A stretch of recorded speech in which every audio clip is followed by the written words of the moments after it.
ஓம் பிரணவத்யான நிரதாய வேதாந்த பாஸ்கராய நமஹ. ஸ்ரௌதஸ்மார்த்த விநிர்வின்னஹ பிரணவத்யான தத்பரஹ லபதே असौ परं ब्रह्म सत्यं वेदांत भास्करः. अद्य दिनाङ्कः जून् मासे तृतीयदिनः. अद्य दिनस्य विषयः ओंकारस्य लक्ष्यम्. मुण्डकोपनिषत् 2:2-4 அந்த மந்திரத்தில் இடம்பெறுகின்ற ஓம்காரத்தினுடைய சிறப்பை சொல்லுகின்ற ஒரு ஸ்ருதி வாக்கியத்தை காண்போம். பிரணவோ தனுஹு ஷரோ ஹ்யாத்மா பிரம்ம தல்லக்ஷ்யம் உச்சதே. சாதகைஹி பிரம்மணி ஏகதா பிராப்தவ்யா பரபிரம்மணஹ ஆத்மனஸ்ச அபேதோ திரஷ்டவ்யா.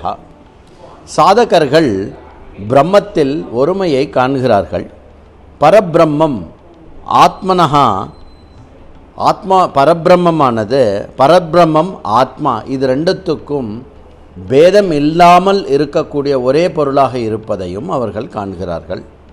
சர்வாசாம் உபனிஷதாம் சந்தேஷோயம், இதுதான் எல்லா உபனிஷத்தினுடைய ஒருமித்தமான கருத்து. அபேதம் பிராப்தும் அநேகே மார்காக வேதாந்தேஷு உபதிஷ்டா சந்தி. வேதாந்தத்தில் இந்த அபேத ஞானத்தை அடைவதற்கு பலவிதமான சாதனைகளை சொல்லியிருக்கிறது. பிரகிருத்தோயம் மந்திரः ஓம்காரத்வாரா பிரம்மணி அபேத பிராப்திம் தரிசயதி. இங்கு இந்த மந்திரத்தில் ஓம்காரத்தை துணை கொண்டு அந்த அபேத திருஷ்டியை அடைவதற்காக சொல்லப்படுகிறது. ஓம்காரः தனுர்பவேத் ஷரம் லக்ஷ்யே பிரவேஷயித்தும் யோஜயித்தும் தனுஹு அவசியம் கலு.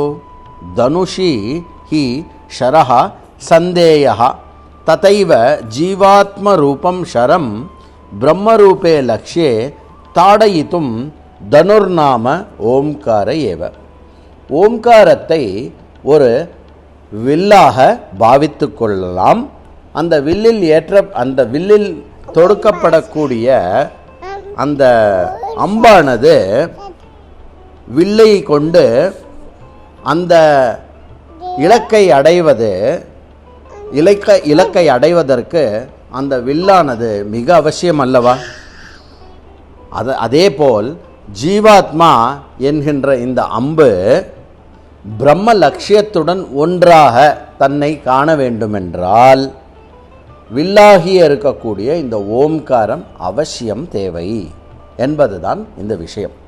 ஜீவஹா ஏவ ஷரஹா தேகாத்யுபாதிபிஹி உபலக்ஷிதா ஜீவா அஸ்மின் தேஹே அகம் அகம் இதி ரூபேன அவபாசத்தே கலு. அயமேவ ஷரஹா, இந்த தேகத்தில் நான் நான் நான் இந்த தேகத்துக்கு உட்பட்டவனாக நான் என்ற விஷயம் எது இருக்கிறதோ அதுதான் ஜீவாத்மா. பிரம்மைவ கந்தவ்யம் லக்ஷ்யம், பிரம்மத்தை அடைய வேண்டும் என்பது லட்சியம். ஜீவஹா ஜீவத்வம் விஹாய நிருபாதிக்கே பிரம்மணி ஏகத்வம் பிராப்னுயாத். இந்த உடம்புடையதாக இருக்கக்கூடிய ஜீவாத்மா இந்த உபாதியை விடுத்த வண்ணம் பிரம்மத்துடன் ஒன்றாக தன்னை அறிகிறான். உபாசனேன கல்பிதம் ஜீவத்வம் தியக்த்வா சாதகேன ஸ்வரூபபூதே பிரம்மணி ஏகாக்ரேன ஜீவஹ பிரவிலாபயிதவ்யா.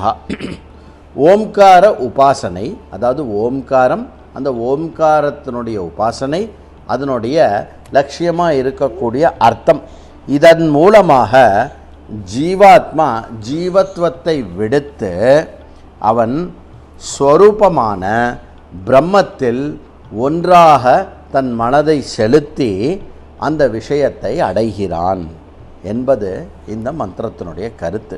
ஓம் பிரணவ தியான நிரதாய வேதாந்த பாஸ்கராய நமஹ.